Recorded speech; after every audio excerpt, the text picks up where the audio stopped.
মহিমা, তার নিয়ামতের এই জগতে হয় না তুলনা। যাই যেদিকে এই দুটি চোখ দেখি মহিমা, তার নিয়ামতের এই জগতে হয় না তুলনা। তাই দমে দমে এই জবানে সেই নামই সরি, তাই দমে দমে এই জবানে সেই নামই সরি। তাই বারে বারে ওই কদমে লুটিয়ে পড়ি, তার নিয়ামতের শুকরিয়া কেমনে আদায় করি। তাই বারে বারে ওই কদমে লুটিয়ে পড়ি। খাদ্যহীনকে দাও গো খাবার, দুঃখী জনের সুখ, রাত্রি শেষে আধার কেটে দেখাও আলোর মুখ। খাদ্যহীনকে দাও গো খাবার, দুঃখী জনের সুখ, রাত্রি শেষে আধার কেটে দেখাও আলোর মুখ। কে আমাদের আলো দান করেন? যে মালিক আমাদেরকে দিন দেন রাত দেন, এ মালিক আল্লাহ তাআলা।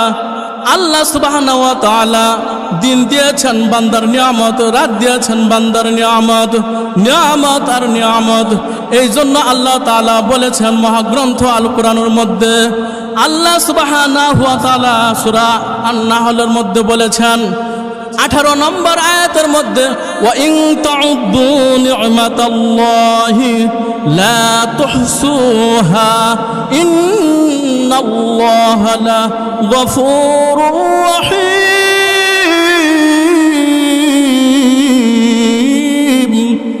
আল্লাহ পাক রব্বুল আলামিন বলেন, তোমরা আমার নিয়ামত গণনা করে শেষ করতে পারবে না। আমি আসমান থেকে বৃষ্টি দেই, বৃষ্টি থেকে জমিন, যখন জমিনে বর্ষিত হয়, জমিনে বর্ষিত হওয়ার পরে গাছ জন্ম নেয়। এই গাছ থেকে বকরিগুলো গাছ যখন খায়, বক্ষণ করে, এই গাছ থেকে ওই গাভীটারও দুধ হয়। দুধটা তোমার জন্য নিয়ামত আমি আল্লাহ তাআলা দান করে দিয়েছি। সমুদ্রের ভিতরে তাকাও, কত মাছ, কত ধরনের, কত আইটেমের মাছ রয়েছে। এই নিয়ামত আমি আল্লাহ তাআলা দান করেছি। আসমানের দিকে তাকাও, চন্দ্র আলো দেয়, সূর্য আলো দেয়, এটা তোমার জন্য নিয়ামত। ওই আলোটা গাছের উপরে যখন পড়ে, গাছ থেকে যখন একটা অক্সিজেন, ওই আলো থেকে আমরাও বক্ষণ করি।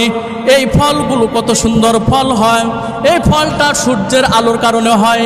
বান্দারে তুমি তো বুঝতে পারো না এগুলো কই থেকে হয়।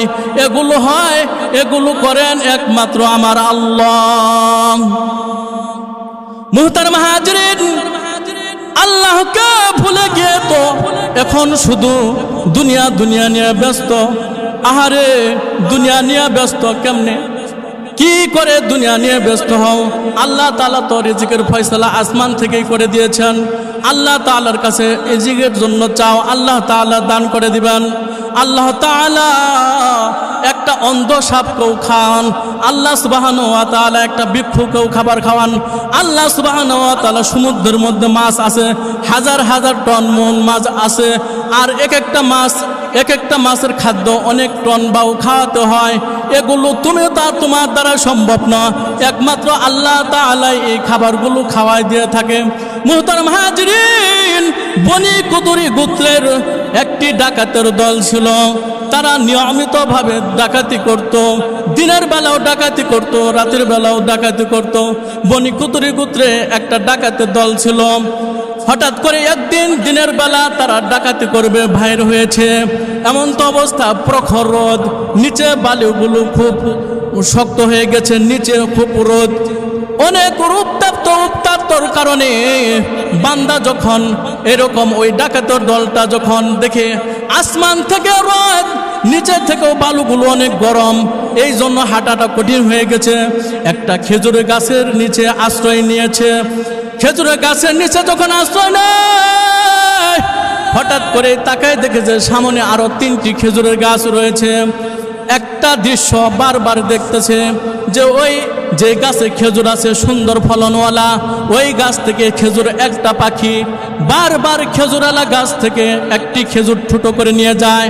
ওই মুখের আগালে নিয়ে যখন সে ওইভাবে যখন ওই খেজুরটা নিয়ে মরা খেজুরের গাছে যখন বসে, একটা গাছে খেজুর নেই, কিন্তু যে গাছে ফলন আছে সেখান থেকে ফলনটা নিয়ে আবার ওই ফলনবিহীন যে গাছটা, ওই গাছে যে বসার পর পাখিটা যখন ঠোঁট থেকে তার খেজুরটা ছেড়ে দেয় নিচে পড়ে, এভাবে কয়েকবার ওই ডাকাতের সর্দারটা দেখলো।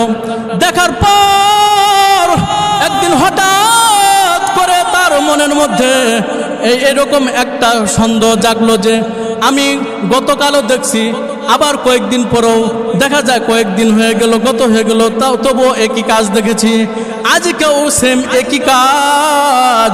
দেখি গাছের গোড়ায় গিয়ে দেখি আল্লাহর বান্দা যখন ওই গাছের গোড়ায় গিয়েছে, গিয়ে দেখে ওই যে ওই ধরন্ত খেজুর গাছটা, যে গাছের ফলন ভালো, ওই গাছ থেকে খেজুরটা মুখে করে নিয়ে পাখিটা ওই ফলনবিহীন গাছে আরেকটা গাছে বসার পর মুখ থেকে যখন তার ফলটা ছেড়ে দেয়, একটা অন্ধ সাপ, এমন একটি অন্ধ সাপ, দুটি চোখ অন্ধ, দেখে না।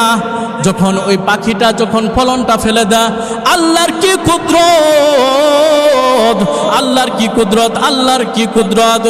ওই যখন ফলটা ফেলে দেয়, আল্লাহর কুদরতে অন্ধ সাপটা হা করে ফেলে, ওই ফলনটা তার মুখের মধ্যে পড়ে।